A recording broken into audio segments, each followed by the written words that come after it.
ఈ మూవీలో 2 సాంగ్స్ చేస్తున్నానండి. మొన్నే గోవా వెళ్ళి వచ్చి ఒక సాంగ్ చేశాను, చాలా బాగా వచ్చింది. అంటే నానిగారు ఎప్పుడు రెగ్యులర్గా చేసేది కాకుండా కొంచెం స్టైలిష్గా ట్రై చేసాం. సాంగ్స్ కూడా చాలా బాగున్నాయండి. మారుతి గారితో నాది ఇది 2వ సినిమా అండి. ప్రేమ కథ చిత్రం ఒకటి చేసాం, ఇది 2వ సినిమా.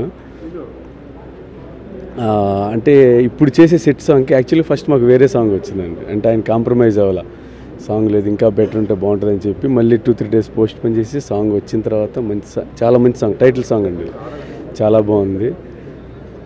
బాగా నానిగారు బాగా చేస్తున్నారు. మన హీరోయిన్ లావణ్య త్రిపాఠి చాలా బాగా చేస్తుంది. మంచి సాంగ్ అయింది, మీరే చూసి చెప్తారు తర్వాత. Thank you. అల్లు అరవింద్ గారి సమర్పణలో GA2 అండ్ UV క్రియేషన్ కలిపి ఒక 2 పెద్ద సంస్థలు కలిపి నేను చెప్పిన కాన్సెప్ట్ నచ్చి ఈ సినిమా తీశారు. మెయిన్ నాకు ఇప్పటివరకు ఒక మంచి ఎక్స్పీరియన్స్డ్ హీరోతో ఇంతవరకు వర్క్ చేయలేదు. 4 సినిమాల డైరెక్షన్ తర్వాత యాక్చువల్గా నానిగారితో ఈ సినిమా వర్క్ చేయడం జరుగుతుంది. బట్ యాక్చువల్గా ఏంటంటే నానిగారి గురించి యాక్చువల్గా అంతకుముందు విన్నాను. మామూలుగా ఆయన సినిమా అంటే చాలా ప్యాషను, అలాంటి వ్యక్తి అంటే స్క్రిప్ట్లో పడితే బాగుంటుందని. నేను కథ బాగుంటే ఏ హీరో అయినా యాక్సెప్ట్ చేస్తారన్న ధైర్యంతో వెళ్ళి యాక్చువల్గా ఈ కథ కాన్సెప్ట్ చెప్పాను. ఎందుకంటే నాని గారిలో యాక్చువల్లీ చాలామంది ఫ్యామిలీస్లో కొంతమంది నాని దగ్గర నుంచి ఇది మిస్ అవుతున్నాం అని కొంతమంది, అంటే ఇంట్లో వాళ్ళు కానీ ఇట్లా కొంత అనుకుంటూ ఉండేవాళ్ళు. ఎందుకంటే ఫన్ కానీ ఎమోషన్ కానీ అన్నీ, అంటే ఒక న్యాచురల్గా ఆ సీన్ని పండించగల క్యాపబుల్ పర్సను, అలాంటి ఆర్టిస్ట్ ఉంటే బాగుంటుందని చెప్పి నేను నానిగారిని అప్రోచ్ అవ్వడం జరిగింది. దానికి మా ప్రొడ్యూసర్స్ కూడా ఓకే అని కథ విని దీంట్లో నాని అయితే పక్కా యాప్ట్ అయి బాగా చేస్తాడని నమ్మి ఈ సినిమా చేయడం జరిగింది. అది March 2 స్టార్ట్ చేసి కంటిన్యూగా ఎక్కడ ఆగకుండా సినిమా షూటింగ్ పూర్తి చేసాం. మధ్యలో చిన్న గ్యాపులు తీసుకుని ఈరోజు ఈ సాంగ్తో ఈరోజు లాస్ట్ డే. సినిమా బాగా వచ్చింది అని జస్ట్ యాక్చువల్గా నేను ఇది ఏంటంటే మెయిన్ ఈ సాంగ్తో ఇవాళ లాస్ట్ అవుతుందన్నా సరే మాకేంటంటే తెలియకుండా అరే అప్పుడే సినిమా అయిపోయిందా అన్న ఒక చిన్న ఫీలింగ్ ఉంది. ఎందుకంటే ఒక complete full pledged family and youthful entertainer ఖచ్చితంగా ప్రతి ఒక్కళ్ళకి టచ్ అవుతుంది. ప్రతి ఒక్కళ్ళ లైఫ్లో ఉండే ఓ కాన్సెప్ట్ తీసుకుని దాన్ని ఎంటర్టైన్ చేస్తూ చేశాను.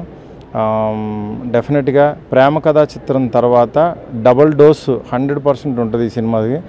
అందులో 1% కూడా తగ్గదు. అంటే కొంచెం మధ్యలో నేను అంటే నాట్ ఓన్లీ ఫన్, ఏదో కామెడీ సినిమా తీయాలి, నేనేదో కామెడీ షో చేశాను అట్లా అని సినిమా మాత్రం చేయలేదు. ఎందుకంటే ఒక కాన్సెప్ట్ తీసుకుని ఆ కాన్సెప్ట్కి దానికి న్యాయం చేసాము. దానికి నానిగారు చాలా, అంటే నిజంగా భలే భలే మగాడు అన్న టైటిల్కి పక్కా యాప్ట్ అయ్యే ఒక మంచి ఎనర్జెటిక్గా ఆయన చేశారు. చాలా హ్యాపీగా ఉంది. ఈ సినిమాకి గోపి సుందర్ మ్యూజిక్ చాలా ఎసెట్. ఎందుకంటే బెంగళూరు డేస్ అంటే మలయాళంలో చాలా సూపర్ డూపర్ హిట్స్ ఇచ్చాడు ఆయన. అలాంటి మ్యూజిక్ డైరెక్టర్ ఫస్ట్ టైం నేను యాక్చువల్గా అలాంటి ఆయనతో వర్క్ చేసినప్పుడు నాకు చాలా కొత్త మ్యూజిక్. అంటే ఈ సినిమాలో ఎందరో మహానుభావుల సాంగ్ రీమిక్స్ చేశాను. రీమిక్స్ అంటే ఇట్స్ నాట్ లైక్ దట్, అది ఒక కొత్తగా చేసాం. బట్ చాలా మంచి ఫ్యూజన్ మ్యూజిక్లో బాగా ఇచ్చాడు. ఈరోజు మాస్ సాంగ్ తీసేది అంటే టైటిల్ రిలేటెడ్ సాంగ్. ఈ సాంగ్తో యాక్చువల్లీ ఈరోజు కంప్లీట్ అవుతుంది. అలాగే లావణ్య చాలా బాగా చేసింది. ఆ అమ్మాయి యాక్చువల్గా ఏంటంటే అందాల రాక్షసి చూసిన తర్వాత ఆ అమ్మాయికి నిజంగా అంత న్యాచురల్గా అంత పెర్ఫామ్ చేసిందని దాని తర్వాత లక్కీగా చేయాలనుకున్నాను. వెళ్ళి క్యారెక్టర్ అది చెప్పిన తర్వాత డెఫినెట్గా చేస్తాను సార్ అంది. అట్లాగే ఈ సినిమాలో చేసిన ప్రతి ఒక్కళ్ళు చాలా బాగా చేశారు. మీరు అట్లాగే చూస్తారు. ఈ నెక్స్ట్ మంత్ ఫస్ట్ వీక్లో సెకండ్ వీక్లో ఆడియో ఫంక్షన్ చేసుకుని ఆగస్టులో ఈ సినిమా రిలీజ్కి ముందుకు వస్తాం. నా ప్రొడ్యూసర్స్ వంశీకి, వాసుకి, అరవింద్ గారికి అందరికీ చాలా థ్యాంక్స్ చెప్తున్నాను. అలాగే మీడియా మిత్రులందరికీ ఈ సినిమాని ఈరోజు నుంచి బాగా ప్రమోట్ చేసి మా అందరికీ మళ్ళీ మంచి ఒక బూస్టప్ ఇస్తారని చెప్పి మనస్ఫూర్తి కోరుకుంటున్నాను. Thank you so much. Maruti sir, and he's like a friend to me now. He calls me Tamudu. And it's like we had so much of fun shooting for this movie. He always used to make everyone laugh.